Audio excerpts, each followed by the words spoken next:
paper is called Agentive Teacher Collaboration on the Borders of CLIL and EMI. I did a study looking at 2 teachers in Kazakhstan who were tasked with integrating content and language type activities at a university that is moving towards EMI.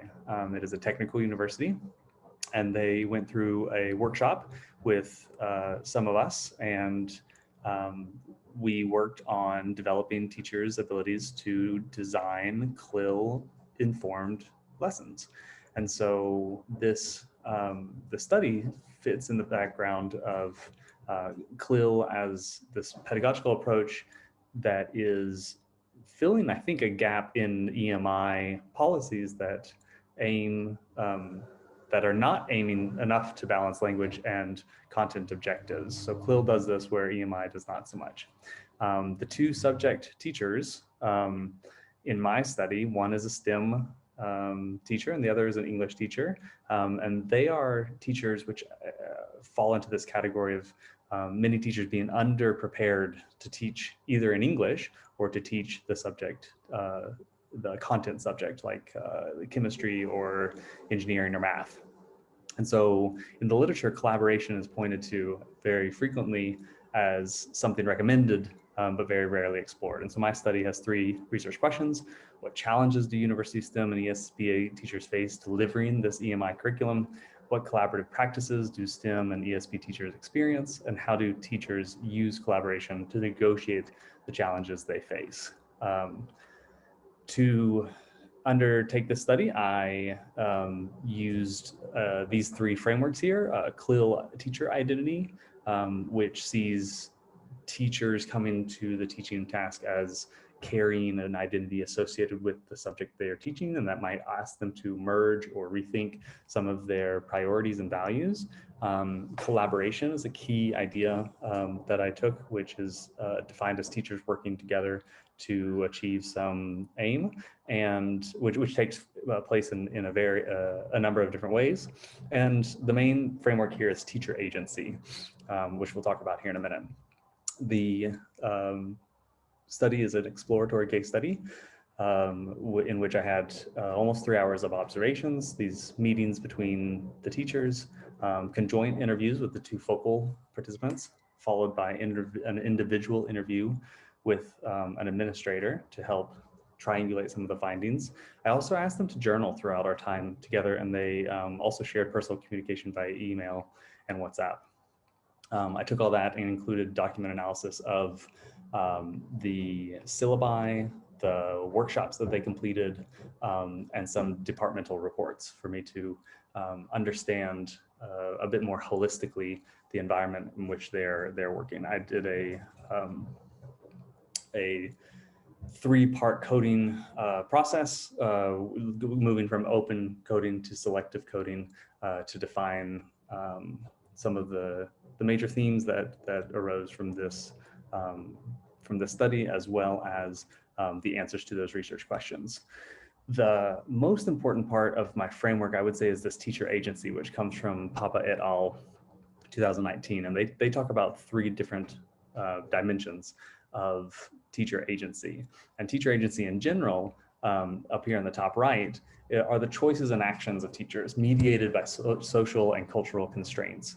And so those social and cultural constraints could come either in the classroom, if we look at pedagogical choices and actions that they have related to like materials that they can choose, activities that they can or cannot do, sociocultural choices and actions could be related to social structures like institutions and society at large, maybe the institution policies that affect them.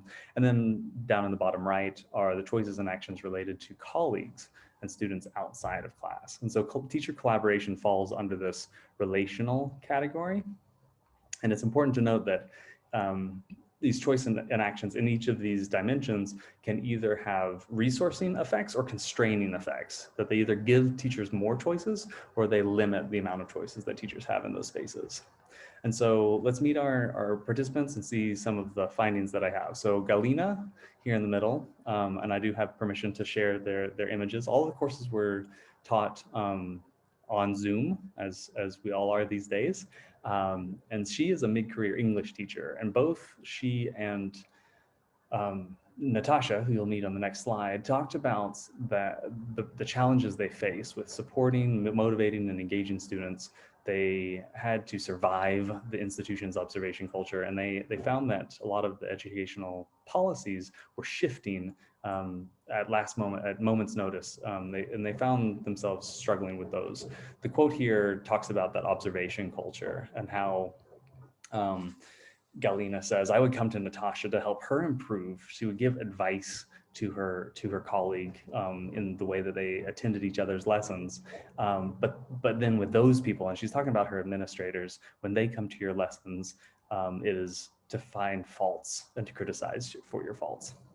And so for these two teachers who had worked together for several years, and in the time that I worked with them, were co-teaching one of the classes. You see here, they're struggling with engaging students. You have one student on the phone, another student not really engaging much with class, and a lot of students with their cameras off.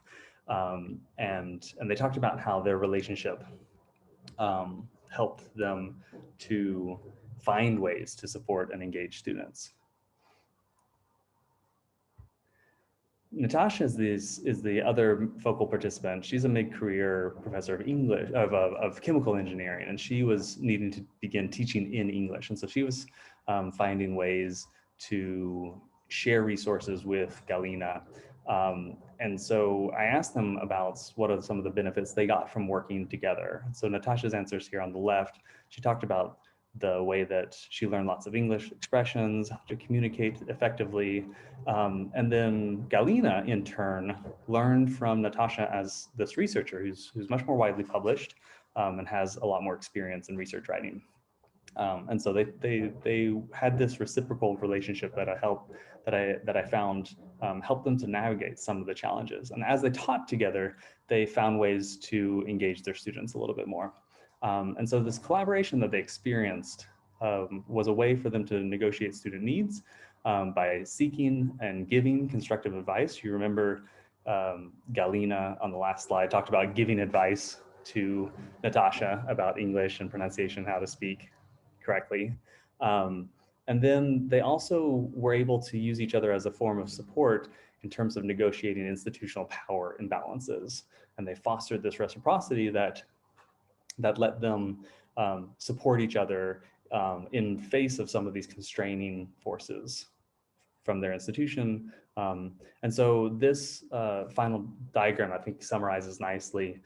In relation to those three categories, I found a lot of constraining effects in the terms of pedagogical agency and in terms of sociocultural agency. So the low student engagement, low student proficiency were things that constrain them a lot. You see that kind of constricting focus here.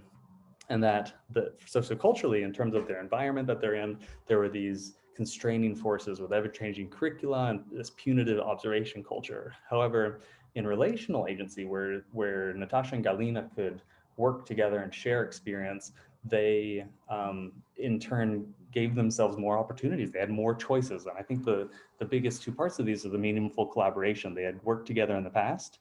They attended workshops together, led workshops together, and they had, a reciprocal relationship that I think is important and not mentioned, I don't think, enough in the literature on collaboration and especially among CLIL teachers.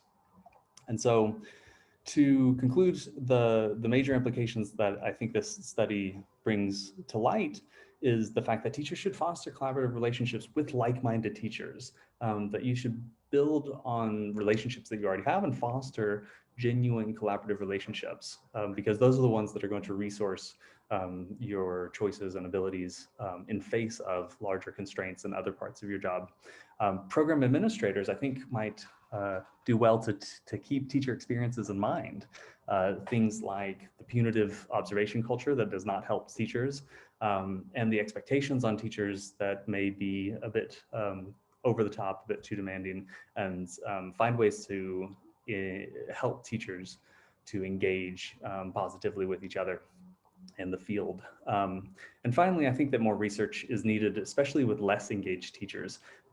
These teachers were characterized by the administrators as outliers. This was not normal in their working environment. And so I think that it would be helpful to see a similar type of study with teachers who are less engaged, or teachers who, on a wider scale, might have more of a variety of experiences. And so we could get more nuance in terms of how this relational agency is acting. So thank you for your time. I hope that we can leave comments or questions in the presentation, and feel free to get them to me that way. Some references are here if you'd like to pause the video. Okay, so thank you very much.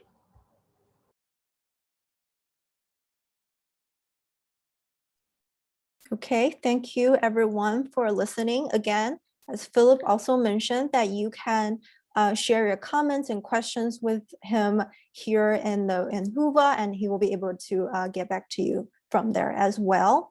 Okay, so our next presenter, it's me. So Lily, are you here? Do you want to take the time? Okay, sure.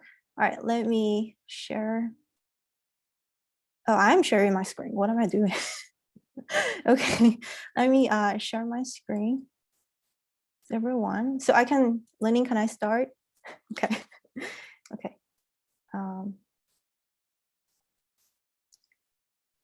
Okay, thank you everyone for attending my presentation titled Teaching Real World Listening, Chinese Second and Foreign Language Teachers' Perspectives.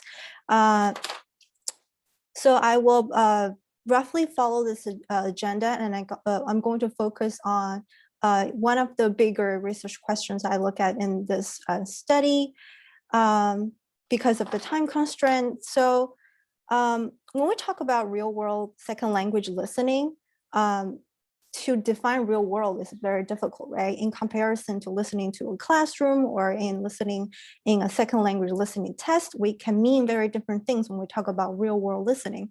So for example, real world listening can be listening to native speakers' speech, listening with a real purpose, or listening in a real communicative setting. In my study, I do only focus on the spoken text and that listeners hear. And in this way, real world listening is defined as you see on the screen, unscripted spoken text that contain features of colloquial style of spontaneous planning that are characteristics of everyday spoken discourse. So using this definition, sorry, I needed to admit somebody in. So using this definition, the characteristics of the scripted spoken text that contain features of the formal and sometimes features of the written language, they're not spontaneous. For example, in the listening materials in the textbooks or listening tests, right? The voice actors usually record their speech by reading clearly from a script, and the script usually sound very different from the speech we hear in everyday life. So again, in this study, when I talk about real world listening, I'm really focusing on listening to the spoken text that contains these features. So comparing scripted spoken text to unscripted spoken text in the English language and Mandarin Chinese as well, scholars have found that they differ mainly in these 4 ways. They have different phonological features in terms of connect speech, right? The sound in a speech stream can be linked, or some of the sounds can be deleted or simulated. And in general, unscripted spoken language have higher speech rate compared to the scripted spoken language that's written aloud. And in terms of the lexical and grammatical features, in unscripted spoken language, again, it's the everyday, speaking language style. It contains more colloquial vocabulary, slangs, and in terms of the grammatical feature, it has shorter or less subordinate structures in Chinese, Mandarin Chinese as well.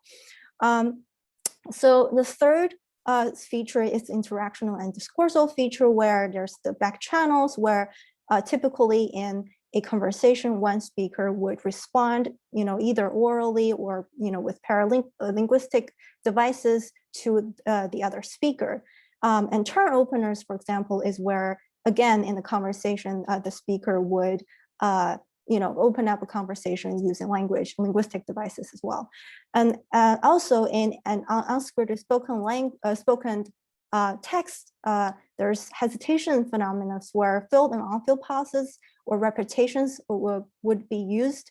And a lot of times, like I'm talking right now, which is I would categorize as semi-scripted and in a way that I have prepared. However, I'm speaking to you in a natural manner without, reading from a script where I, say something, it can be wrong, and I go back to, correct that sentence. So that's an example of the false start that's being used in unscripted spoken text.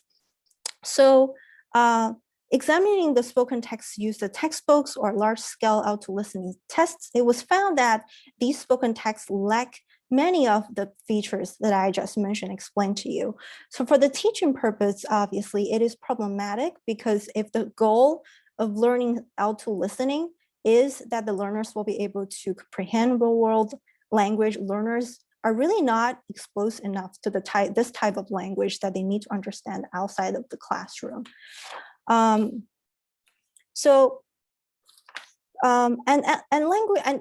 Learners oftentimes do find it difficult to comprehend unscripted spoken language, right? As a result, teachers are encouraged in the studies previously to use these unscripted spoken texts, or oftentimes you hear more people use the term authentic materials, where my understanding is that it really subsumes the idea of unscripted spoken text because, authentic materials can be scripted, right? If it's a scripted lecture, it can be authentic, but it's still scripted. So teachers are encouraged to use this spoken text or create semi-scripted spoken text themselves to teach listening by using awareness raising activities and explicitly teach learners how to comprehend unscripted spoken text by focusing on the listening process. However, the existing studies focused on using authentic materials in the auto-listening classrooms usually use only a quasi-experimental design in which the researchers would look at the effects of using authentic materials on the development of listening proficiency. Only a few studies so far, in my knowledge, investigate how teachers actually use, I'm using the term authentic materials, but here I'm really looking at, again, one specific type of spoken text.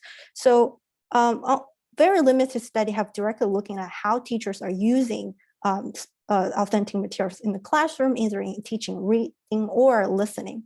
A recent study by Emmerich, 2018, who directly investigated Spanish and ESL teachers' attitude towards authentic materials in teaching auto-listening, and found that not all teachers were tuned into linguistic features that are salient for the listeners in terms of their understanding of authenticity in listening materials and when they teach auto-listen in the classroom.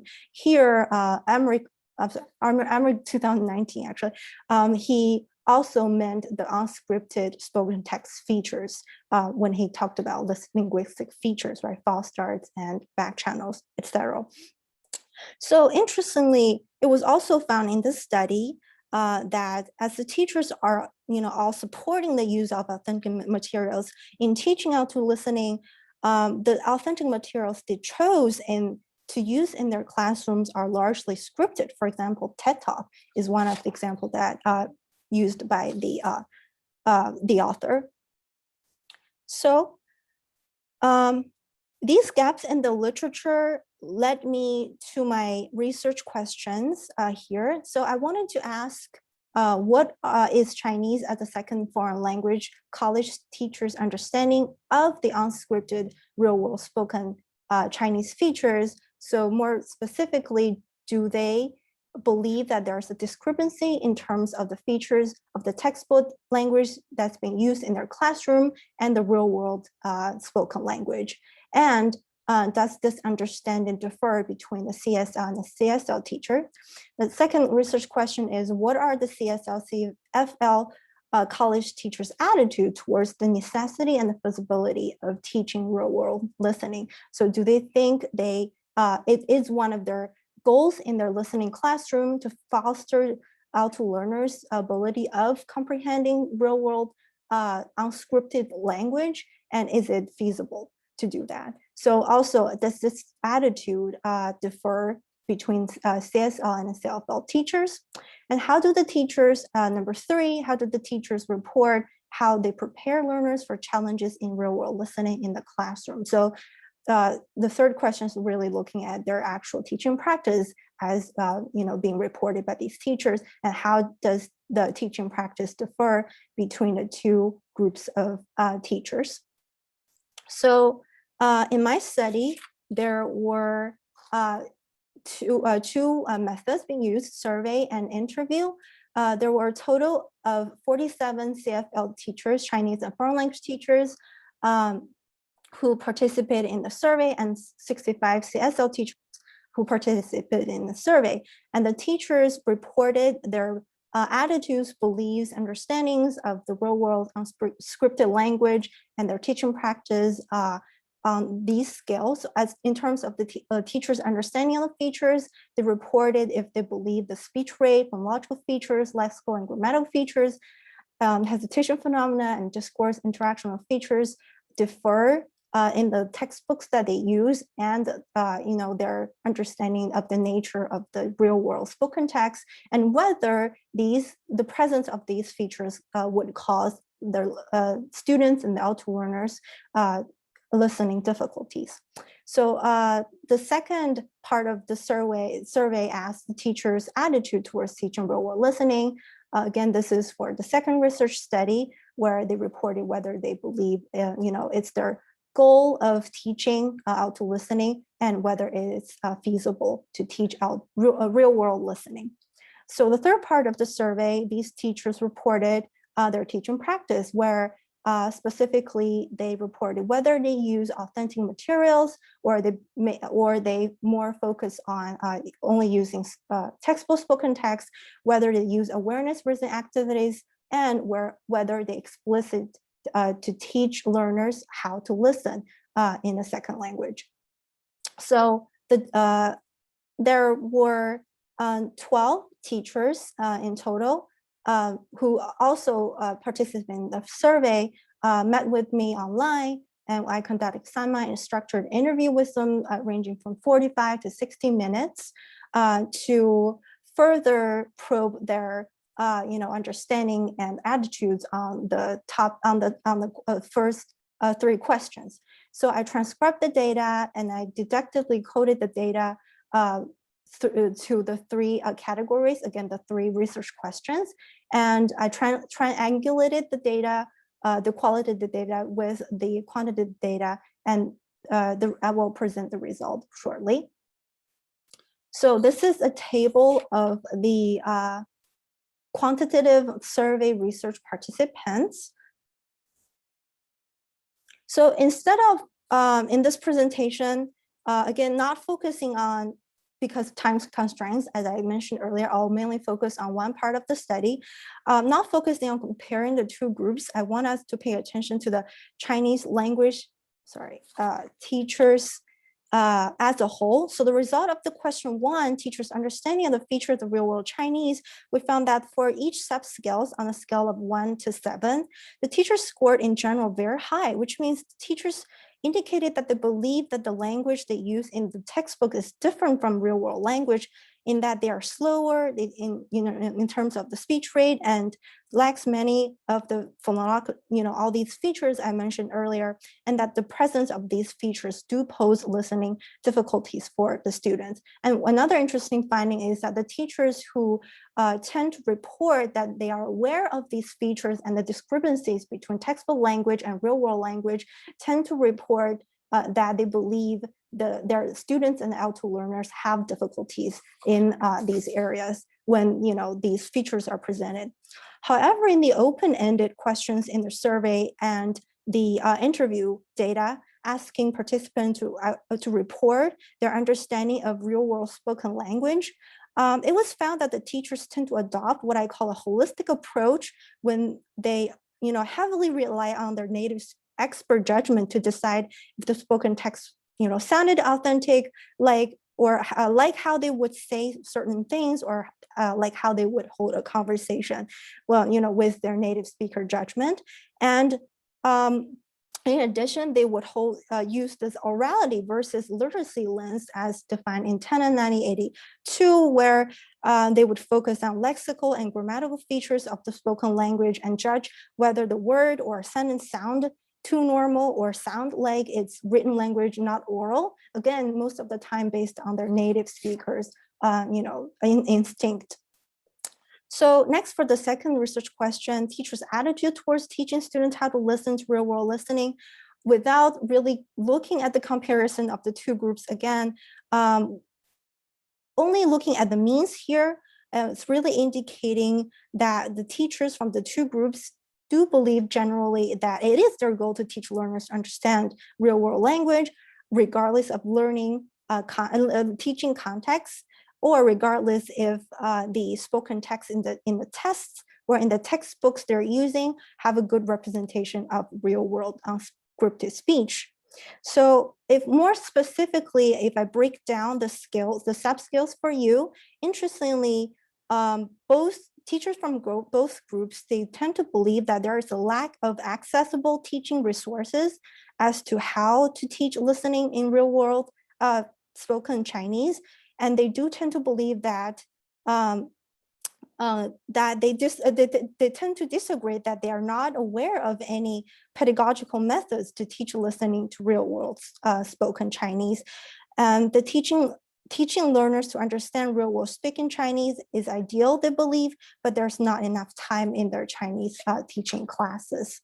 So triangulating these findings with the interview results, there are several categories in the qualitative data, again, in the interview that emerged and I found interesting, and they are generally, are consistent with the survey findings. So I found that the teachers do see this as a goal. However, they do not have time either in their integrated listening or independent listening course, where integrated listening, if the teachers would teach one listening skills with another, usually speaking skills in one session, and the independent listening course as well. Okay, am I running out of time? All right, let me just really quickly wrap up. So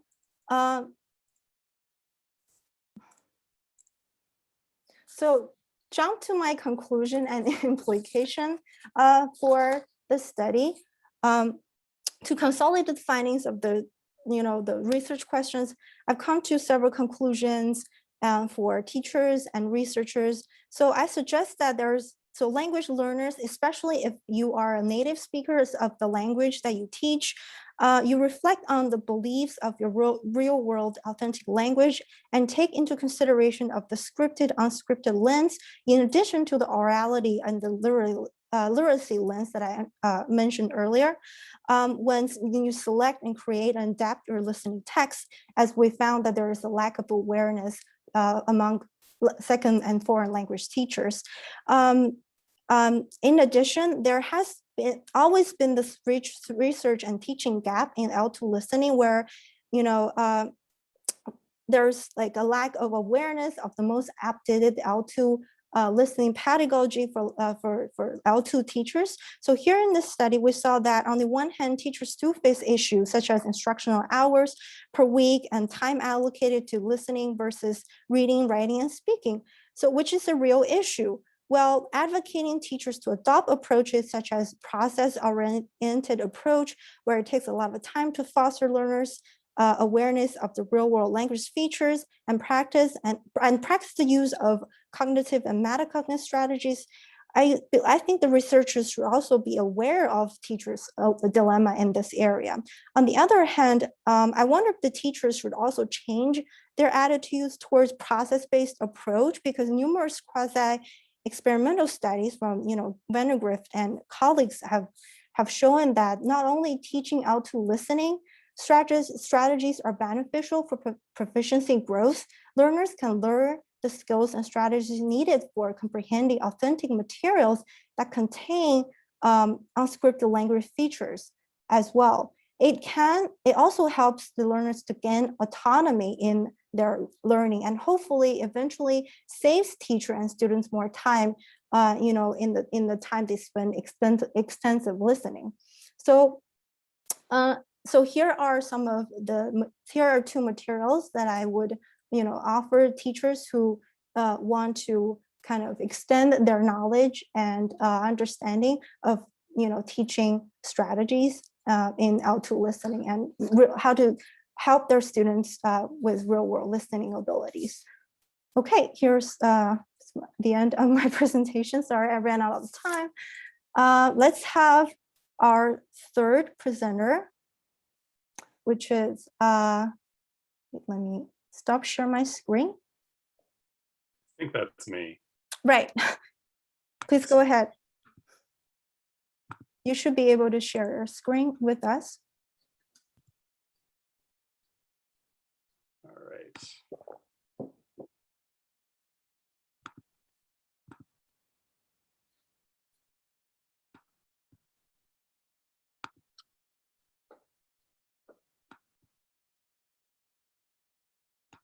So I'm trying this whole portion of screen thing, so hopefully it'll work out okay. Great. My slides coming through okay? This is a new Zoom feature to me, so wanted to make sure.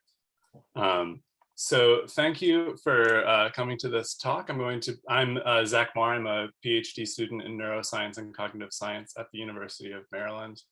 And I'll be talking about a series of studies on teachers' attitudes toward dialect variation, presenting results from both a quantitative survey study and a qualitative interview study. This has been a collaborative project, so it's also been done by Carolyn Mazet, Tatiana Tansavan, and advised by Ebony Terrell-Shockley and Jan Edwards. I believe Carolyn and Tatiana are both in the audience right now. So the rationale for this study is that we came to this from this idea that there's a correlation between usage rate of non-standardized dialect features and lower literacy measures in children who speak African American language. And there's a variety of explanations for why this might be the case, but there's kind of two broader classes of explanations. One is that children are navigating a different dialect in school than the one they speak, and so dealing with this linguistic difference poses an added challenge. Another possibility that is not mutually exclusive is teachers' attitudes. And so one possibility is that educators form a negative attitude or negative expectations towards students when they speak a stigmatized dialect, and then they have lower expectations of the students in general, which down the line has a negative implication for students' learning. And so both of these areas are potential sources of intervention, and we're actually looking at the possibility that they could be treated at the same time. So just want to introduce some terminology quickly. All of these definitions are pretty murky, and I'd be happy to discuss the issues with them further. So one is the word dialect, which I'm using to mean a language variety that's shared by a community of speakers, distinguished by mutual intelligibility. So speakers of American and British English generally understand each other, even those are different dialects. I'm going to use the term dominant American English, or DAE, for what's often called standard or standardized American English. And I'm going to use the term African American language, which is often called African American English, for a family of varieties that's spoken in predominantly African American communities. Both of these things are actually very diverse, including there's been a lot of work recently on diversity within African American language. And people have strong opinions about dialect diversity. One of the most common ideologies has been described as standard language ideology. And this is the idea that a homogeneous standard exists, which doesn't really turn out to be true. And then that this is viewed as the correct way to speak. And it's viewed as being targeted toward the written language, though it's really drawn from the language of the upper middle class. And I'll sometimes call this framework correctness too, which is part of it. Another type of approach can be called appropriateness, which tries to validate the idea that all dialects are linguistically valid, but suggests that speakers of minoritized dialects should switch to the perceived standard in professional and academic spaces. A third approach that won't come up a lot in teachers' attitudes, but I want to express, one, because I hold it, and two, because I think it's where a lot of research should orient in the future, would be called students' right to their own language. And in this context, it would mean that African-American language is just as suited to academic discourse as dominant American English. And forcing students to code switch at least partially perpetuates systemic racism. And so an alternative is to have instruction be more focused on interrogating linguistic norms and then potentially encouraging code meshing practices. And our motivation for our current study comes from our work on a larger study called the UMD Toggle Talk project, which is an efficacy study of a scripted curriculum for kindergartners and first grade students who speak African-American language. This program uses contrastive analysis where specific grammatical differences between African-American language and dominant American English are presented. And the program uses terms like home and school or formal or informal to highlight these changes. So it's at least partially an appropriateness framework, which is something I'd be happy to discuss further. But students see things like these charts where they sort sentences into informal or home or formal or school. So this intervention study is underway, and it's in a school district in a metropolitan area in the mid-Atlantic of the US. All the schools involved were predominantly Black students and predominantly qualified for free or reduced price lunch. And this is a randomized control study, and the randomization happened at the school level with a business as usual control. So students were receiving an assessment battery both before and after the curriculum, and teachers at the intervention schools received a full day training and ongoing support. So I want to stop and note some of the involvement and positionality of the people who are authors of this presentation. So I am a white male doctoral student. The only variety of English that I speak is dominant American English. The other authors are women, including white dominant American English speakers and Black bidialectal speakers. I have not had direct contact with the teachers as part of this project, although I was one of the coders. Most direct contact for the program implementation was from Carolyn and Tatiana, who also conducted the interviews in the qualitative portion of this research. So I'll start briefly with our quantitative study, where we were asking if teachers' attitudes toward dialect variation become more favorable after teaching the curriculum. And so the teachers completed a dialect attitude questionnaire both before and after program implementation. And this was adapted from a survey that was used in a German context for German teachers. And they rated their agreements with a variety of statements about dialect variation. And we calculated teacher level means, excluding when they indicated that they didn't know for a given item. And we found that attitudes were significantly more favorable at post than at baseline, which you can see from these higher numbers on the right than on the left. But there was no effective condition. So basically, regardless of whether teachers were participating in the intervention or not, they seemed to express more favorable attitudes toward dialect variation. And so a lot of this is probably just the limits of quantitative survey methodology for trying to understand something as complicated as language ideologies. And because of this, we decided to also add a qualitative interview component. And for our qualitative interview study, we were interested in characterizing the attitudes of these kindergarten and first grade teachers of African-American language speakers, understanding their attitudes toward their students' language. And then we wanted to know how these shifted, how they understand that their attitudes shifted over the course of the year of teaching this curriculum. So our participants were from the 2019-2020 school year of implementation of this study that included 16 participants split between the two conditions, and they were representing 2 schools in each condition. This was an overwhelmingly white and female sample. And they had a very wide range of amount of teaching experience. And so we conducted 1 hour semi-structured interviews, and the interviewer was always the same race as the interviewee, given that this is a topic that is related to race. And these were conducted via Zoom. This was the end of the 2020 school year, so everything was being conducted via Zoom, although I will note that the program had been completed more or less right before lockdowns began.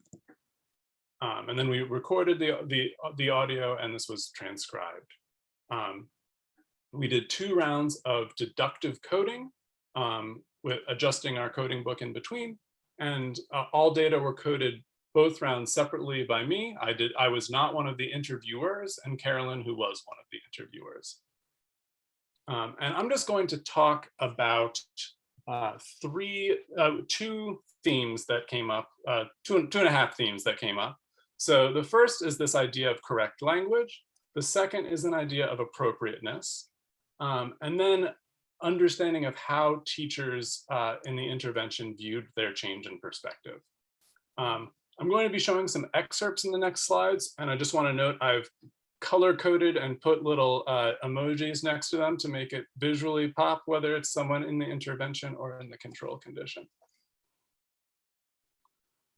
So one of the main themes that came up was an idea of correct language, which aligns with existing work on standard language ideology. That's the idea that there is such a thing as a correct way to speak. And it's often with the unquestioned implication that the standard really is a linguistically coherent idea. And this appeared in both schools, but was particularly common in the control condition. So one teacher who is Black and was talking about her daughter's language said, when people complain that she speaks white, she says, "What does that mean? You're speaking right." Another teacher described African-American language as slang heavy and not following grammatical rules. We also saw some ideas of there being a proper way to talk and a not proper way, and that kids will just sometimes say things that are not correct. Now, despite having these attitudes about there being such a thing as incorrect language, teachers also expressed the notion that they wanted to make some allowance for this kind of language. So one teacher in the intervention said that African-American language might not be grammatically correct, but it's like a known language. So trying to give some kind of validation, but not getting the correct label. Another said, you don't have to be grammatically correct. People can understand you. And then even this final quote is actually from a teacher who I would say articulated the strongest attitude against African-American language. But she said, I don't think we're going to need to accept it, but if that's their way of expressing themselves for right now, go ahead and use it. In addition to an idea of wanting to kind of accept what they believed was incorrect language, teachers had ideas about why children do speak what they believe to be incorrectly. So one is that people talk like those around them, children talk like those around them, and the people around them are speaking this way. Another idea was that children are undergoing cognitive and linguistic development. And so they're excused in their incorrect language by virtue of the fact that they have not quite developed yet, or they're still learning language.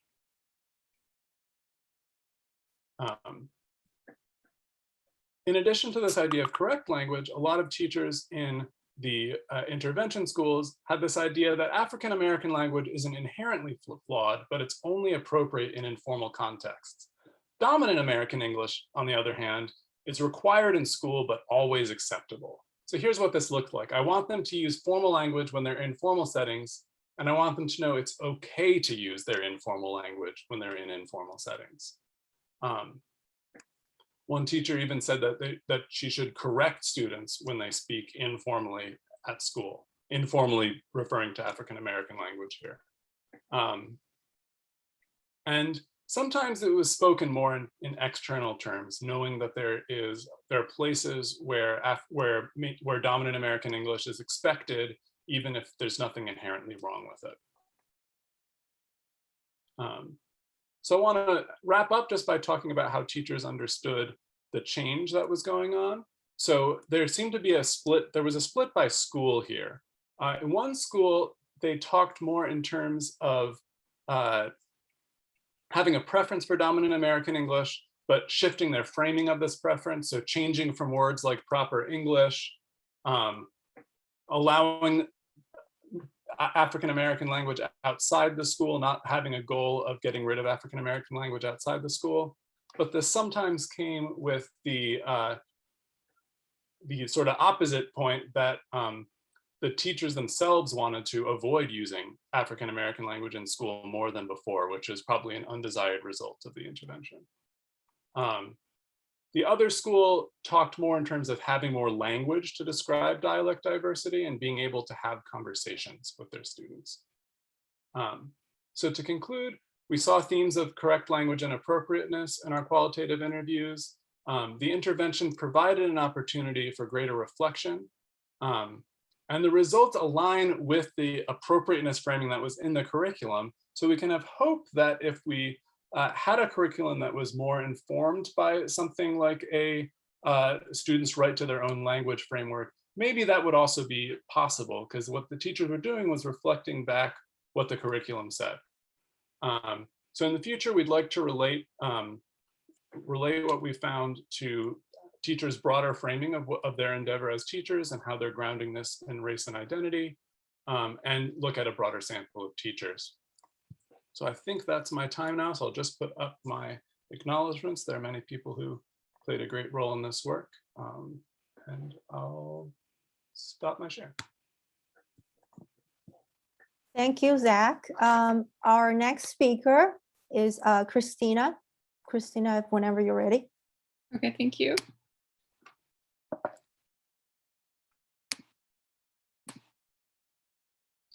Can you see my slides? Yes. Great. So hello, everyone. Thank you for attending my presentation today. My talk today is entitled Narratives of Transformation in TESOL Student Teachers Talk About Teaching Demonstrations, and it draws on data from the dissertation that I'm currently writing.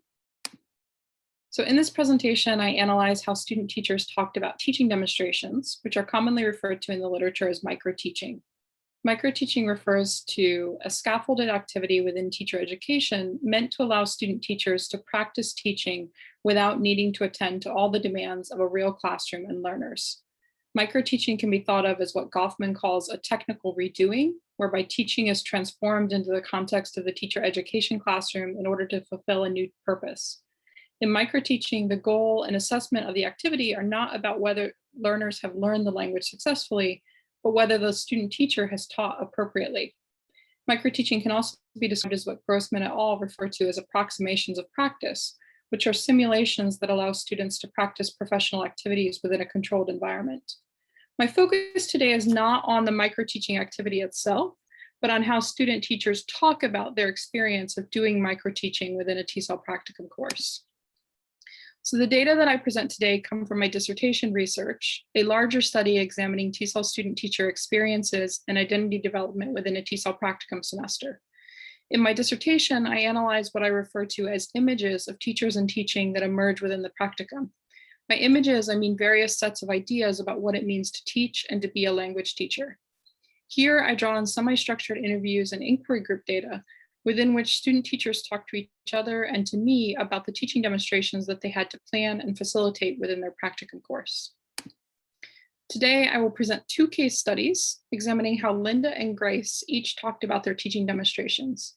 In both of these, the teaching demonstration emerges as a critical incident that leads the student teacher to reflect on larger transformations in their identity as a TESOL student and novice language teacher. First, to Linda's case. So Linda was a 24-year-old Chinese woman taking the practicum course in the second year of her TESOL master's program. She was dual majoring in another program within the School of Education called Learning Sciences and Technology, and she was taking two courses in that program concurrently with the TESOL practicum. For Linda, the teaching demonstration was an opportunity to try out a new but very strong belief that teaching should be like game design. The image you see here is an avatar that Linda herself created for me to represent her.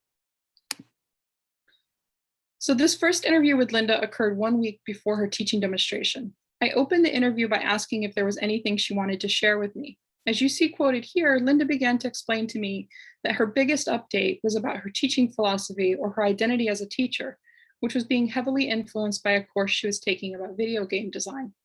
From that course, she had realized that, quote, everything is actually like a game. She went on to share an example of how a guest speaker from the video games course had helped her see that just like in games, learning could be built on positive feedback. As a result, she felt that her mission as a teacher was to make learning like a game. That is, learning should be interesting and fun. This was the most important thing for her as a teacher to focus on. So she carried this emphasis on making learning like a game into her teaching demonstration a week later. She was assigned to teach a short lesson on pronunciation for novice level learners. Linda planned her teaching demonstration in 2 parts that both emphasized matching phonemes with words. First, there was an individual word search activity, and second, a team board game activity. Later, Linda would describe her teaching demonstration to me as having a lot of problems, mostly centered around the design and implementation of the board game. At the end of the semester, I interviewed Linda about how she felt about her teaching demonstration. Looking back, she described herself as having been, quote, totally brainwashed by games. She explained that when she was planning her teaching demonstration, she was preoccupied with figuring out how to make the activity into a game. Reflecting back, however, she felt that she had actually missed incorporating what she called a lot of the language part. Thus, by the end of the semester, she felt that she had shifted from thinking that games are everything to instead focusing primarily on the instructional part and only trying to incorporate a little bit of games. In this excerpt, we can clearly see the 2 images of teaching that Linda developed as we talked about her teaching demonstration. On the one hand, particularly at the time of her teaching demonstration, she had been a teacher who was focused on fun and games above all. On the other hand was a teacher who paid attention to language and instruction. By the end of her practicum semester, Linda was trying to incorporate both of these images rather than only focus on games. This excerpt comes from Linda's explanation about why the teaching demonstration hadn't gone as planned. She explained to me that based on the theories she had learned in her video games class, she had expected the team board game to lead to both within group cooperation and between group competition, which would facilitate both motivation and learning. In reality, when she tried to implement the activity in her teaching demonstration, it hadn't turned out this way. Instead, the activity had challenged her peers, which led her to believe it would have been extremely difficult for the novice level learners she was supposed to be targeting. And it had failed to generate competition because the teams hadn't really paid attention to each other. Thus, the experience of doing the teaching demonstration had allowed Linda to compare her lofty expectations about game design to actual experience, albeit in a simulated lesson. As Linda and I continued to talk about her teaching demonstration and what she had learned from it, she described herself as being, quote, dragged from the fancy side to the practical side as a teacher. When I asked what she meant by this, she connected the fancy side to the image of teaching as fun and focused on games. Linda explained that early in the semester, in her practicum teaching, she had felt that she needed to make her teaching fun in order to ensure that students would actually come to class. Over time, she transitioned to what she called the practical side, that is, a focus on using pedagogical techniques to ensure that her students actually learn something from her class.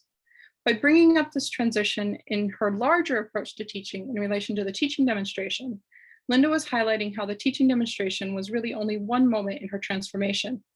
In reality, although the teaching demonstration was a critical incident in this shift, her ongoing practicum teaching was also fundamental to her realization and transformation.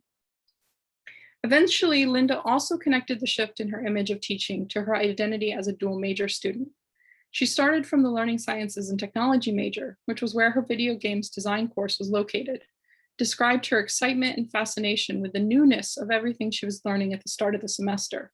Then she described a realization in the middle of the semester, so around the same time as her teaching demonstration, that TESOL already had everything she was looking for. Eventually, she declared that she now preferred to invest more in the TESOL side of her identity, and that she was proud to be a TESOL student. In this table, I summarize the 2 images of teaching that Linda developed in talking about her teaching demonstration, some of which I've shown you today. Throughout our discussion of her teaching demonstration, Linda juxtaposed these 2 images of teacher as game designer and teacher as language instructor, connecting each to multiple ideas about learning and teaching. She positioned herself at the time of her teaching demonstration as wholly falling on the left side of the table, That is, trying to be a teacher who focused on game design, fun, and student interest. Through the experience of her teaching demonstration, and alongside her experience teaching at her practicum site over the semester, she narrated herself as gradually shifting to view the importance of being a teacher who was also concerned with language instruction and pedagogical techniques. When we talked at the end of her practicum semester, Linda ultimately seemed to be trying to find a middle ground that allowed her to draw on both of these images. She now saw games as a valuable option for promoting language development, but she no longer felt that games were everything like she did early in the semester. The second teacher I'm highlighting today is Grace, and you can see the avatar that she created. Similar to Linda, Grace was a 24-year-old Chinese woman taking the practicum course in the second year of her TESOL master's program. Grace was not a dual major. For Grace, the teaching demonstration forced her to teach a skill that she was afraid of, pragmatics. Grace and I talked about her teaching demonstration 1 week after she completed it in the practicum course. When I asked Grace how she had approached planning her teaching demonstration, she named multiple sources of stress, one of which was her anxiety around teaching pragmatics, which was her assigned topic. As you see here, she told me that she didn't really like to teach pragmatics because she felt that it was so challenging. Grace's image of teaching pragmatics going into her teaching demonstration was one based in anxiety and fear. One source for her of that feeling was the experience she and her co-teacher, Nancy, had had when they tried to teach pragmatics at their practicum teaching site. As Grace summarizes here, their attempt didn't go so well. Students seemed bored and didn't want to participate, and they commented that the lessons were too easy. As a result, Grace and Nancy just gave up on teaching pragmatics to their students. A second source of Grace's anxiety about teaching pragmatics had come up in an inquiry group meeting 2 weeks prior to her teaching demonstration. In that meeting, Grace reminded Amelia, another student teacher, about a pragmatics teaching demonstration that Amelia had done for advanced learners the previous semester for the same instructor. Amelia responded that it had been a struggle. Grace then went on to remind her classmates about the feedback that the instructor had given after Amelia's teaching demonstration, which you can see her describing here. Grace remembered the instructor explaining that in order to teach pragmatics to advanced learners, it was necessary to choose a speech act or situation which they would not be too familiar with. Based on this memory, Grace was aware that her practicum instructor was concerned about what topics were appropriate for what level of students. Grace felt an additional challenge, therefore, because not only did she have to plan a pragmatics lesson, but she had to target it to advanced level learners, not the intermediate learners she was teaching for her practicum. Based on these two experiences, her peers' teaching demonstration and her own attempts to teach pragmatics, Grace considered it very challenging to think about teaching pragmatics. In fact, she worried about what she would teach for multiple weeks prior to her teaching demonstration. But also prior to Grace's teaching demonstration, her practicum instructor actually spent 3 class sessions talking about how to teach pragmatics. Although Grace never named this to me directly, I believe that the models offered by her practicum instructor helped her think about how to approach her teaching demonstration, though she continued to be anxious about it. In the practicum course, an inquiry-based approach to pragmatics was emphasized and modeled. The practicum instructor encouraged student teachers to create activities that would guide learners to draw on their own prior experiences and explore pragmatics as it existed in the real world, rather than to provide formulaic approaches. She also modeled the incorporation of popular media to foster discussions about pragmatics. Grace's teaching demonstration drew on the methods she had seen modeled by her practicum instructor. For her teaching demonstration, she chose the topic of how to be assertive. She showed a movie clip and invited students to propose phrases to fill out an assertive spectrum chart. When I asked Grace how she felt that her teaching demonstration had gone, she told me that she wasn't fully satisfied, as she felt that there were ways in which the lesson could have been better. Grace drew on those feelings to write a required reflection paper. In this excerpt, she describes what she focused on in her reflection paper, highlighting her ideas about changing the sequence of the activity and trying to make it even more connected to students' own experiences. What is important here is that Grace's image of teaching pragmatics has clearly started to shift. While before the teaching demonstration, she was focused on the many ways in which she felt that it would be challenging. Now, looking back, she could assess her activities and think about ways to improve them. This was a very different response than how she had described herself and her co-teacher trying pragmatics activities in their practicum teaching and just giving up after a couple of weeks of unsuccessful activities. Finally, I asked Grace how the teaching demonstration would influence her teaching in the future. To my surprise, she explained that she wanted to try teaching pragmatics again. that she no longer felt that it was so hard and scary, but she now saw it as something that she could master through practice. That Grace would want to seek out more opportunities to teach pragmatics rather than just being forced to do so by a course assignment demonstrated a major shift, both in how she thought about what it meant to teach pragmatics and in how she envisioned herself as someone who could teach pragmatics. Like Linda, however, Grace also connected this transformation relative to her teaching demonstration to a larger issue of her identity. Here to the question of whether she even wanted to be a language teacher. Grace reminded me at the beginning of the practicum semester, she didn't want to be an English teacher at all.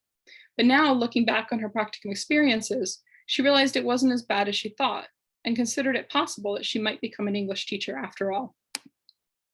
In this table, I summarize Grace's shifting images of what it meant to teach pragmatics.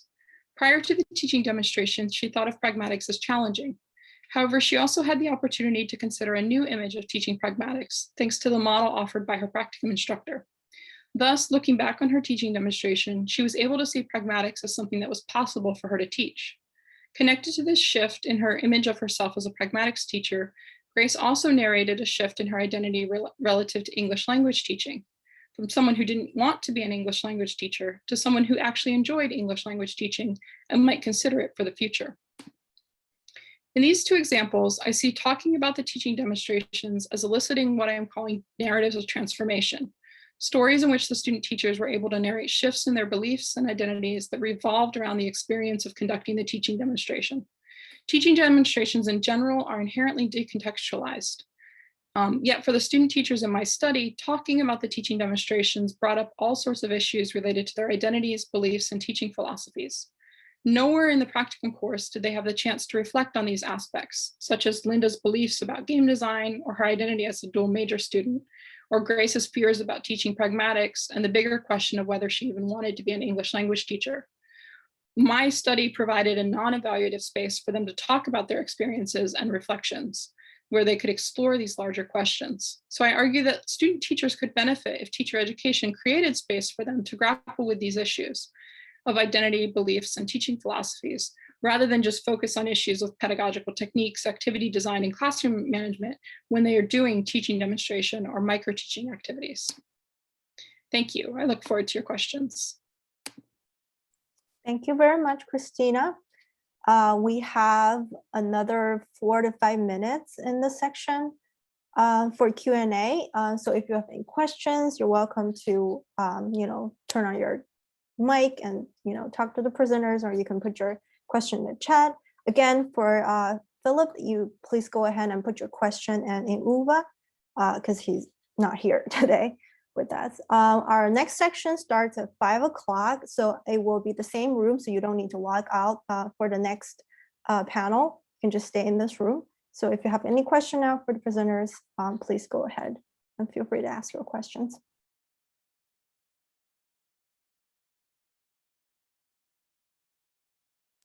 I'll ask a question. Go ahead, Carlo. My question is directed to Christina. Thanks for a great presentation, Christina. That was really cool, really inspiring. I'm looking at connections between, I think, some of what Philip talked about in his video presentation and what you talked about, this idea of aspects of the experience of teaching as constraining and resourcing. And maybe not using the same terms, but the last thing that you just said, the space of your interview being a space where student teachers can engage in reflection on their identity. And so I'm convinced by your implication that this should be made a part of language teacher education. My question is, if at all, did the participants maybe address that or talk about that themselves? Was there ever a point where they kind of commented on, this is a really helpful conversation that I'm having about how I understand myself as a teacher. I really wish there was, more of this and less, focus on making sure I give my instructions the right way or something like that. Thank you for that question. I had that conversation with my participants a lot about an inquiry group that I conducted, where it was a bit like a focus group, but we were also doing collaborative inquiry together, me and the student teachers. And they talked about how valuable that experience was and how they wished everybody could have that experience and how it helped them think about themselves as teachers in a new way. But they also talked about how if that was required, or if that became part of the program, or if a professor was in charge of that space, they didn't think they would have gotten as much out of it. And so I think there's a really tough, nuanced line to walk of student teachers want this space to be able to reflect on their identity, but as soon as you make it required, as soon as it's evaluated, as soon as someone with a lot of power is in the room, there's a more performance aspect to it that they didn't feel in the same way when it was just me. I was safe in some ways because I was just a PhD student. I wasn't their instructor. And so I think it is important to think about how to bring it into teacher education, but it can't just become another requirement. It can't just be another assignment the student teachers have to do. We have to think about ways to bring it in without putting all the performance dimensions on top of it. That's fascinating. Thank you for sharing that. Thank you for your question, Carlo.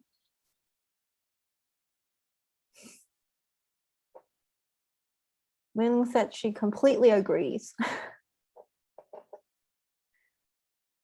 Any other questions? We have actually 5 more minutes. William, please go ahead. Hi, everyone. Thanks so much for your really wonderful presentations. I guess I'll direct the question to Zach and your other individuals who helped you with, or your co-researchers. I was really, fascinated by your kind of definitions at the beginning, and how various kind of implicit and explicit deficit kind of ideologies kind of structured the way that some of the participants in the study kind of thought about African American language. So I was wondering if you could maybe talk about how that kind of was reflected in the curriculum in some ways, some of those deficit ideologies, and perhaps write to their own language, how could that be perhaps incorporated in the curriculum or in further research? So thanks again for your work. Thanks, yeah, and thanks for bringing that up. I would say one thing is that the research team probably has evolved in our perspective toward the curriculum as we have engaged in the work and seeing just in the process of implementing it and seeing that it advertises itself as not being deficit oriented, and it advertises itself as being in contradiction to the idea of there being a correct language, just saying there's 2 different ways, they're equally valid, but they're in different contexts, but without interrogating the idea that by articulating one dialect as being appropriate in all contexts and one dialect being appropriate in limited contexts, that implies a deficit narrative, even if it's claiming to be different. So I think all of the teachers seem to mostly have a deficit perspective where they are trying to not blame students for it, but wanting to figure out how they can overcome it. Carolyn, also feel free to jump in if you have any thoughts on this. I think the challenge to making a future curriculum that maybe doesn't have this framework is one, that the sort of critical language perspectives that the students write to their own language philosophy would have not been really adapted to the early elementary context. So these are kids who haven't learned to read yet. And so teachers' understanding of what they're doing is more about that task and less about language ideologies.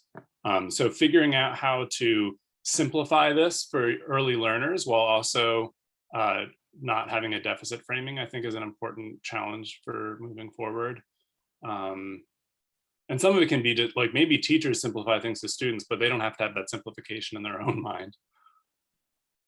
Carolyn, go ahead.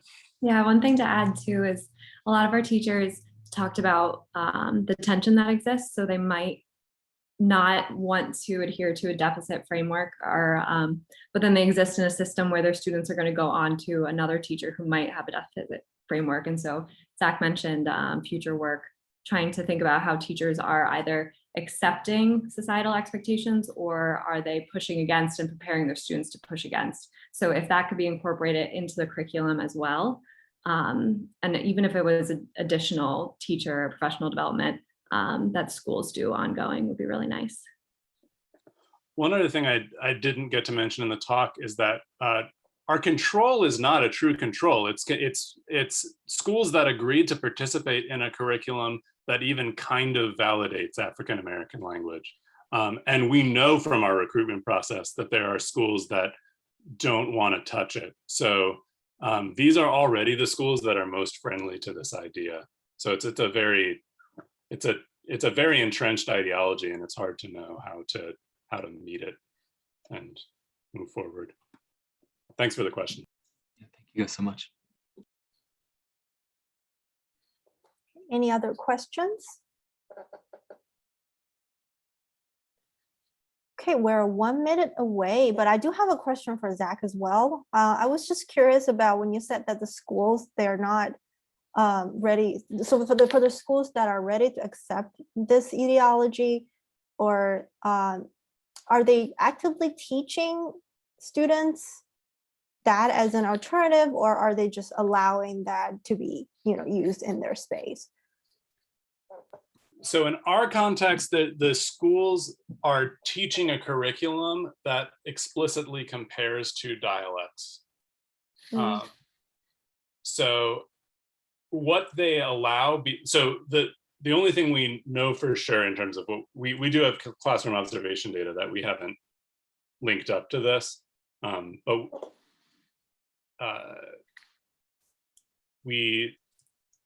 there probably are a range of practices with regard to acceptance of African American language in the classrooms. What we know is that they were explicitly discussing it if they're in the interventions, and that meant that they had some kind of language for it, which meant that they used a label like home language or informal language rather than wrong language. That is roughly what I think was the effect of the intervention there. And I don't feel like it's better.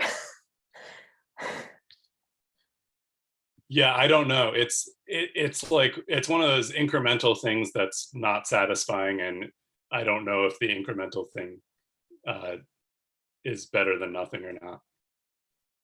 Lily, go ahead.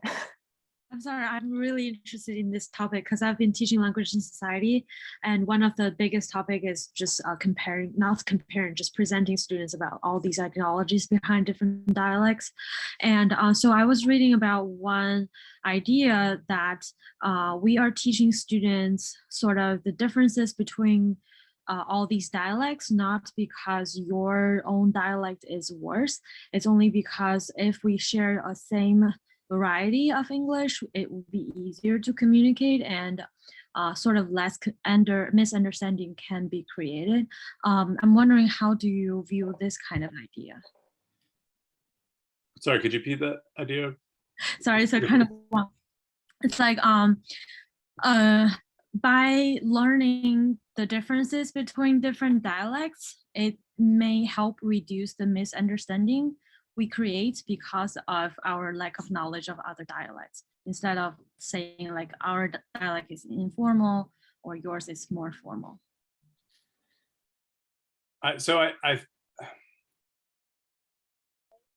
If the idea is teaching differences and truly not putting a value judgment on them, I think that could be useful. I don't think this program ultimately does that. I think it maybe reduces the degree to which there's a stigma on the student's dialect, but it does still have this.